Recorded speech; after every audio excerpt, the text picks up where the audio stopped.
Hello दोस्तों, मैं team star classes में आप सभी का स्वागत करता हूं। दोस्तों, आज हम विज्ञान में जो है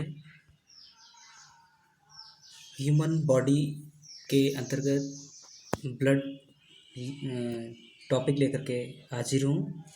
तो आप लोग इसमें देखेंगे ब्लड क्या है। पहली बात होती है कि ब्लड क्या है। ब्लड एक फ्लूइड कनेक्टिव टिश्यू है, यानी कि ब्लड एक तरल संयोजी ऊतक है। क्या कहते हैं? ब्लड एक तरल संयोजी ऊतक है। और ब्लड क्या है? एक ग्रुप ऑफ सेल भी है। ब्लड को क्या कहते हैं? ग्रुप ऑफ सेल, मतलब कि रुधिर एक प्रकार का ऊतक भी है और एक तरल संयोजी ऊतक भी है, यानी कि ग्रुप ऑफ सेल भी है और एक जो है blood is a fluid connective tissue. ठीक है ना दोस्तों। तो अब आप बात करेंगे कि मनुष्य के ब्लड में या रक्त में कितना पीएच मान होता है, यानी कि इससे हम यह पता कर सकते हैं कि मनुष्य का रक्त जो है अम्लीय होता है अथवा क्षारीय। तो दोस्तों, वैसे नॉर्मली ये जान लीजिए कि मनुष्य का रक्त जो है क्षारीय होता है, क्योंकि उसका जो है पीएच मान होता है 7.4, जैसा कि आप लोगों को आगे देखने को मिलेगा। अब दोस्तों ये देखिए, इसमें ब्लड का रक्त जो है उसका पीएच मान जो है 7.4 दिया हुआ है, यानी कि वो क्षारीय होता है। यदि अगर 7 से कम होता तो क्या हो जाता? अम्लीय हो जाता। अमूमन मानव के रक्त में जो रक्त की बॉडी में सॉरी दोस्तों मनुष्य के शरीर में जो रक्त होता है उसकी मात्रा 5 से 6 लीटर होती है। अब आप बात करेंगे दोस्तों कि ब्लड में क्या क्या प्रोटीन, विटामिन, मिनरल्स क्या क्या होते हैं, ये अब इसकी हम बात करते हैं। तो पहले नॉर्मली ये जान लीजिए कि ब्लड को कितने भागों में बांटा गया है। मुख्यतः 2 भागों में। नंबर 1 कार्पोसेल्स यानी कि कणिकाएँ, और नंबर 2 प्लाज्मा। नंबर 1 प्लाज्मा हो गया, नंबर 2 कणिकाएँ कार्पोसेल्स। ठीक है ना। तो अब बात करते हैं प्लाज्मा कितने, ब्लड का 55% प्लाज्मा होता है, कार्पोसेल्स 45% होता है। और दोस्तों ब्लड के प्लाज्मा में 90% क्या होता है? वाटर होता है। 90% क्या पाया जाता है? वाटर पाया जाता है। और ब्लड में 2 प्रोटीन पाई जाती है, प्रोथ्राम्बिन एवं फाइब्रिनोजन, जो ब्लड का थक्का जमने में सहायक होती है। और हिपैरिन नामक एक प्रोटीन पाई जाती है जो ब्लड का थक्का जमने से रोकता है। ठीक है ना। तो अब हम बात करते हैं दोस्तों, ब्लड में 55% कार्पोसेल्स यानी प्लाज्मा पाया जाता है और 45% क्या कार्पोसेल्स पाया जाता है, जिसे अर्धठोस कहते हैं कार्पोसेल्स को, और जो है प्लाज्मा को तरल भाग कहते हैं। ठीक है ना। और 90% क्या होता है प्लाज्मा में? वाटर होता है। 10% कार्बनिक होते हैं, जिसमें प्रोटीन, एंजाइम्स आदि आते हैं। हिपैरिन जो पाया जाता है प्लाज्मा में वो एक प्रकार का कार्बोहाइड्रेट होता है। जमने से रोकने वाला पदार्थ क्या है? हिपैरिन। ब्लड को जमने से रोकने वाला जो पदार्थ है वो क्या है? हिपैरिन। ठीक है ना। और रक्त का थक्का जमाने में जो सहायक होता है प्रोथ्राम्बिन एवं फाइब्रिनोजन, जो एक प्रकार का क्या है? कार्बोहाइड्रेट होता है। ठीक है ना। हिपैरिन और जो है प्रोथ्राम्बिन फाइब्रिनोजन तीनों का निर्माण कहाँ पर होता है? लीवर में होता है। मनुष्य के रक्त में जो हिपैरिन, प्रोथ्राम्बिन, फाइब्रिनोजन तीनों पाए जाते हैं, इनका निर्माण कहाँ पर होता है? यकृत यानी कि लीवर में होता है। ठीक है ना दोस्तों। तो अब हम कार्पोसेल्स के बारे में बात करेंगे। कार्पोसेल्स क्या होता है? कार्पोसेल्स कितना होता है मनुष्य के ब्लड में? 45% होता है। अब प्लाज्मा कितना होता है? प्लाज्मा पाया जाता है 55%, जिसमें 90% क्या बताया हमने? वाटर बताया था, 10% मिनरल्स बताया था। अब हम कार्पोसेल्स के बारे में बात करते हैं। कार्पोसेल्स 3 भागों में बटा हुआ है, आरबीसी, डब्ल्यूबीसी और प्लेटलेट्स। ठीक है ना। तो अब ये समझ लीजिए कणिकाएँ होती क्या हैं। कणिकाएँ ब्लड का अर्धठोस भाग होती हैं, और कणिकाएँ मुख्यतः 3 प्रकार की होती हैं, आरबीसी, डब्ल्यूबीसी और प्लेटलेट्स। आरबीसी को रेड ब्लड कार्पोसेल्स कहते हैं और डब्ल्यूबीसी को वाइट ब्लड कार्पोसेल्स कहते हैं। ठीक है ना। अब हम आरबीसी के बारे में बात करेंगे। आरबीसी को क्या कहते हैं? रेड ब्लड कार्पोसेल्स, इरिथ्रोसाइट्स भी कहते हैं अथवा लाल रक्त कणिकाएं भी कहते हैं। अच्छा दोस्तों, अब ये बात की जाए कि ब्लड में कितने % जो है आरबीसी पाया जाता है, यानी कि 50 से 54 लाख प्रति घन मिलीमीटर, ठीक है ना, प्रति घन में पाया जाता है।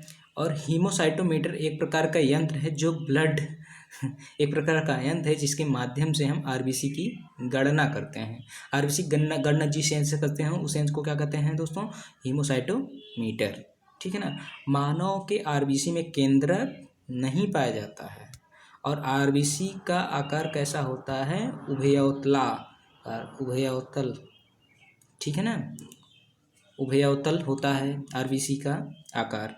आरबीसी का निर्माण कहाँ होता है, अस्थिमज्जा में, रेड बोन मैरो, यानी कि क्या कहते हैं, आरबीसी का निर्माण मनुष्य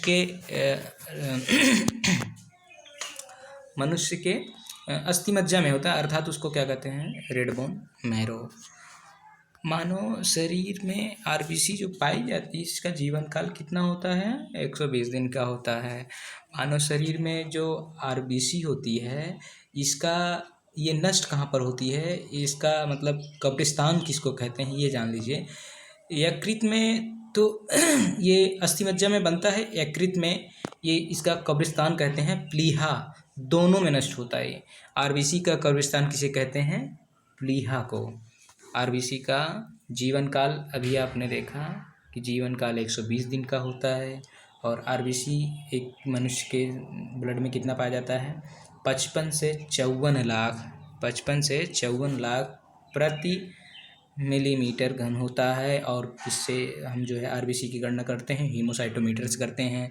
आरबीसी की गणना आरबीसी में मानव के आरबीसी में केंद्रक नहीं पाया जाता, अनुपस्थित होता है। आरबीसी का आकार उभयतलाकार होता है।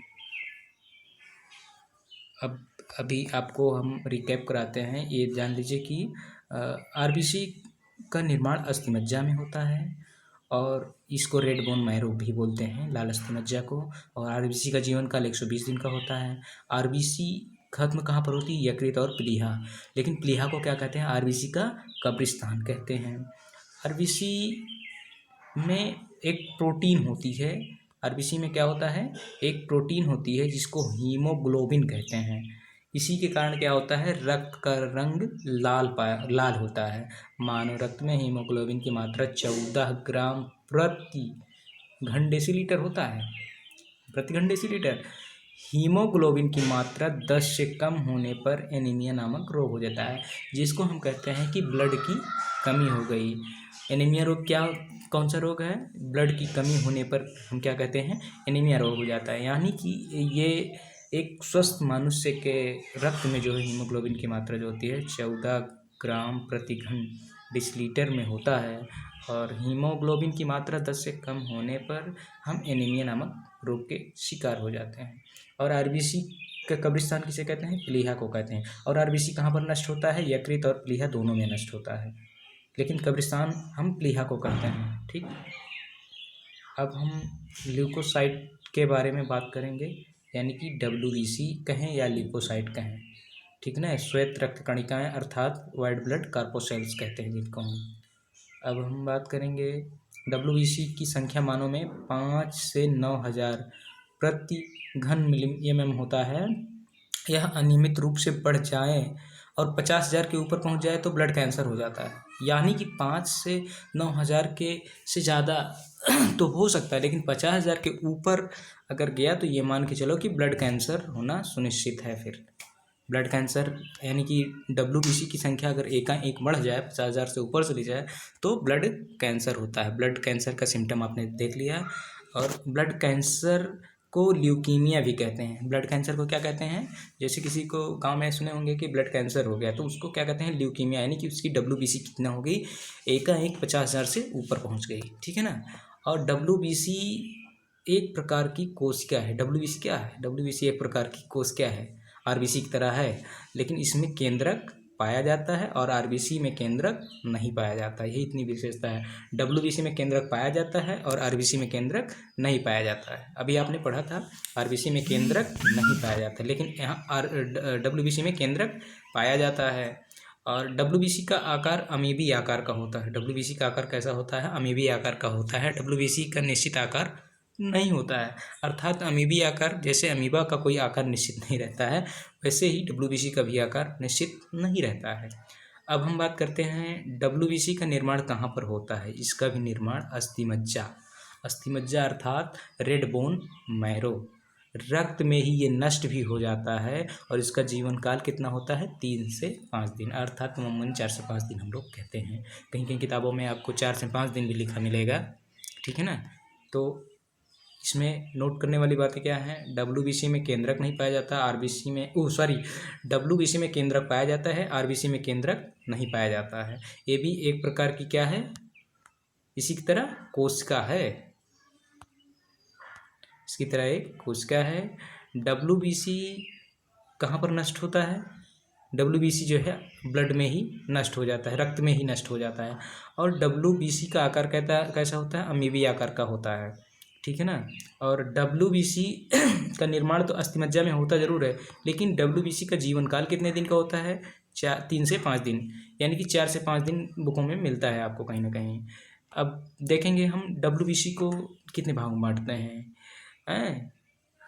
स्नोफिल और बेसोफिल, न्यूट्रोफिल, लिम्फोसाइट, मोनोसाइट, ठीक है ना। न्यूट्रोफिल क्या होता है? 65 से 70% होता है। इसके बढ़ने से स्नोफिलिया हो जाता है, स्नोफिल के बढ़ने से, ठीक है। अब हम बात करते हैं डब्ल्यूबीसी क्या करता है, इसके कार्य क्या हैं। प्रतिरक्षी क्रिया में भाग लेता है। डब्ल्यूबीसी क्या करता है? प्रतिरक्षी क्रिया में भाग लेता है। अब आप देखेंगे डेंगू जो नहीं होता है, डेंगू रोग में प्लेटलेट्स की संख्या क्या होती है? घट जाती है। 40,000 हो जाने पर रोगी की मृत्यु तक हो सकती है। कहने का मतलब डेंगू नामक जो रोग होता है वो प्लेटलेट्स के एकाएक घट जाने मात्र से ही होता है। कहने का मतलब जब डेंगू रोग किसी को होता है तो उसमें क्या होता है? प्लेटलेट्स एकाएक गिरने लगता है, यानी कि कम होने लगता है, उसकी संख्या घटती है। और अगर 40,000 से कम हो जाए प्लेटलेट्स की संख्या तो असमय मृत्यु हो सकती है। क्या हो सकता है? रोगी की मृत्यु हो सकती है। और प्लेटलेट्स कितना होता है मनुष्य के बॉडी में? कितना होता है? 2 से 3 लाख प्रति घन mm, ठीक है ना। प्लेटलेट्स का निर्माण अस्थिमज्जा में, प्लेटलेट्स का भी निर्माण कहाँ पर होता है? अस्थिमज्जा में होता है। और इसका जीवन काल 2 से 4 दिन का होता है। और ये नष्ट होने का स्थान इसका भी प्लीहा है, यानी कि आरबीसी का भी स्थान जो है नष्ट होने का प्लीहा है। और जो है यकृत भी है, लेकिन ये कि उसका कब्रिस्तान जो है आरबीसी का प्लीहा ही है। और वैसे प्लेटलेट्स का भी नष्ट होने का स्थान प्लीहा ही है। और प्लेटलेट्स की हम बात करते हैं, प्लेटलेट्स का आकार जो है स्पेंडिल आकार का होता है। प्लेटलेट्स का आकार कैसा होता है? स्पेंडिल आकार का होता है दोस्तों। प्लेटलेट्स में केंद्रक नहीं पाया जाता है, अर्थात आरबीसी में भी केंद्रक नहीं पाया जाता, डब्ल्यूबीसी में केंद्रक पाया जाता है और प्लेटलेट्स में केंद्रक नहीं पाया जाता है। तो आपको याद रहेगा प्लेटलेट्स में केंद्रक नहीं पाया जाता है।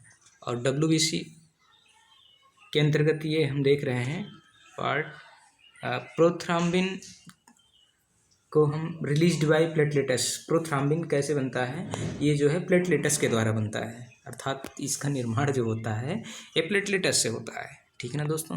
प्रोथ्राम्बिन भी रक्त का थक्का बनाने में सहायक होता है। रक्त का थक्का बनाने का कार्य क्या करता है? प्रोथ्राम्बिन। प्रोथ्राम्बिन और फाइब्रिनोजन दोनों ही क्या करते हैं?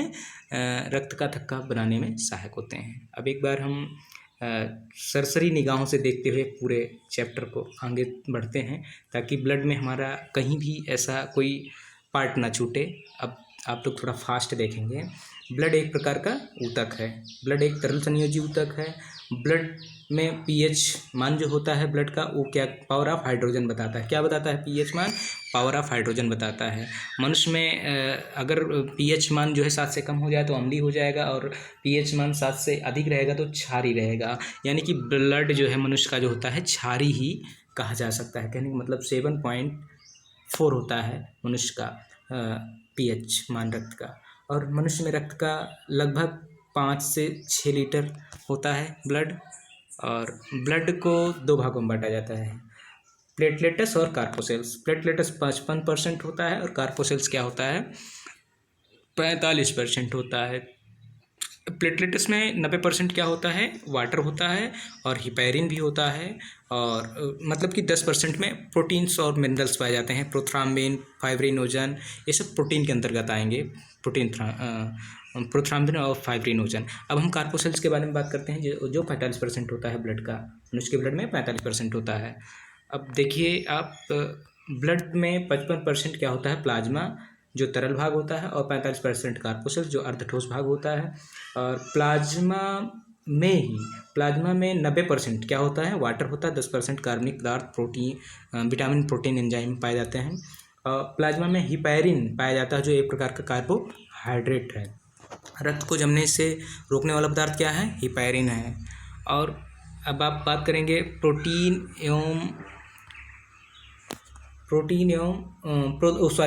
प्रोथ्राम्बिन एवं फाइब्रिनोजन, ये जो है एक प्रकार के प्रोटीन है।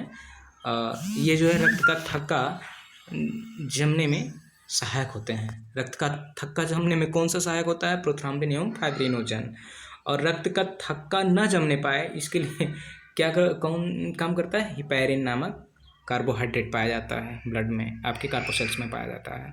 कार्पोसेल्स में अब हम बात करते हैं, अब ये जान लीजिए कि आप प्रोथ्राम्बिन एवं फाइब्रिनोजन तीनों का निर्माण कहाँ पर होता है, लीवर, यकृत जिसको कहते हैं आप, ठीक।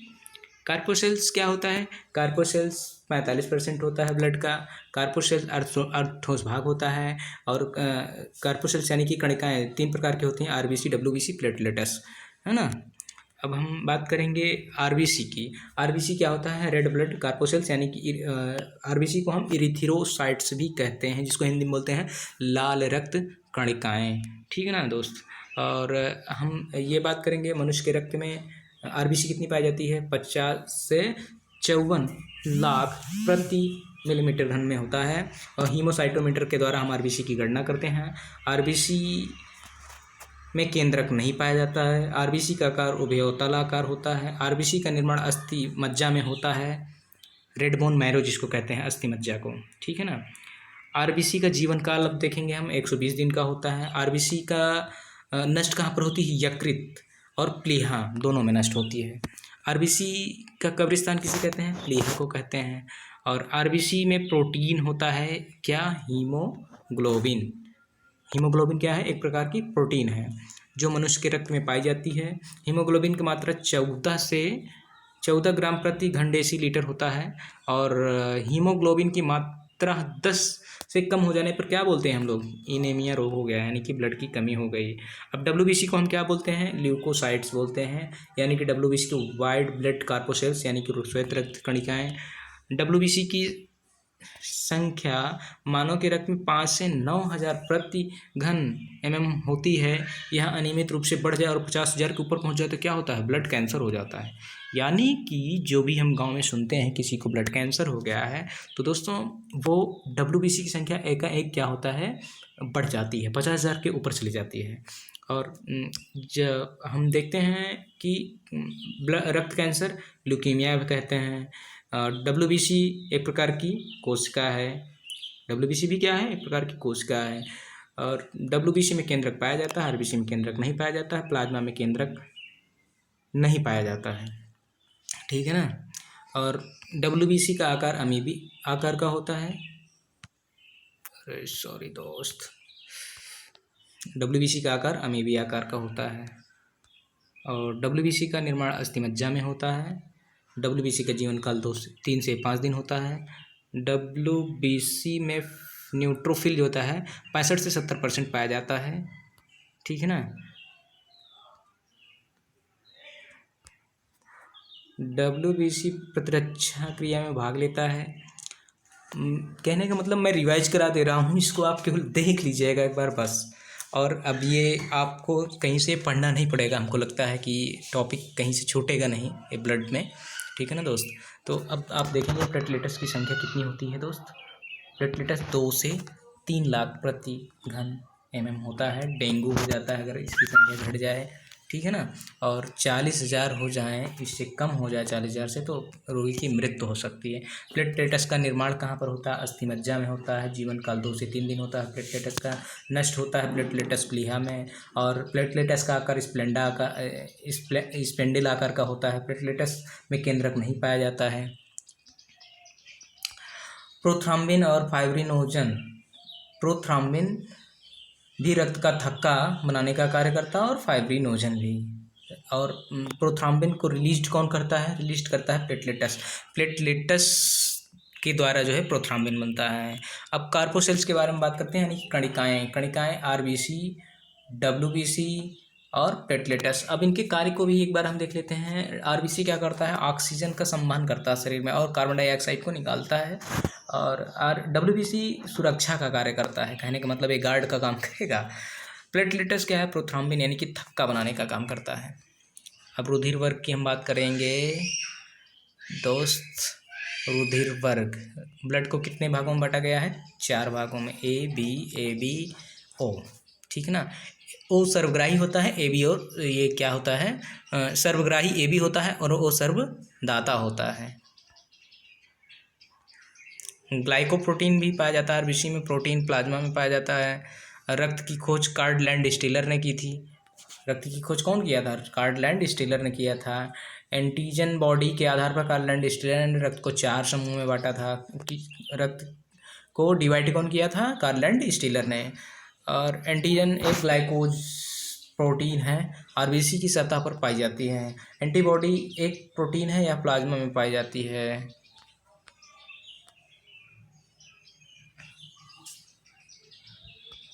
दोस्त, दाता एंटीजन होता है, एंटीबॉडी होता है ग्राही।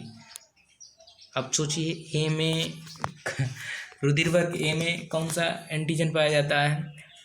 ए एंटीजन पाया जाएगा। और एंटीबॉडी क्या पाया जाएगा? एंटीबॉडी बी पाया जाता है, यानी कि ये ए बी को भी ग्रहण कर सकता है। ग्रुप ए बी को दे सकता है, ठीक है ना। और ये समझिए कि ए बी इनसे भी ले सकेगा, ए से भी ले सकेगा, ए से भी ले सकेगा, बी से भी ले सकेगा और ओ से भी ले सकेगा। ये किसी का भी ब्लड इसको चढ़ाया जा सकता है। और ओ जो है केवल ओ से लेगा, बस वो केवल अपना अकेले में केवल ओ को दे सकता है। बल्कि देने को सबको, बांटने को सबको बांट सकता है। ए बी को दे सकता है, बी को भी दे सकता है, ए को भी दे सकता है, ठीक है ना। ए बी सर्वग्राही होता है, वो सर्वदाता। दाता ग्राही दोनों में एंटीजन व एंटीबॉडी समान नहीं होना चाहिए, ठीक है ना, तभी जो है चढ़ाया जा सकता है। चलिए दोस्त, वीडियो लंबी हो जाएगी हमको लगता है, अब हमें यहीं पर रोकना चाहिए, ठीक है ना।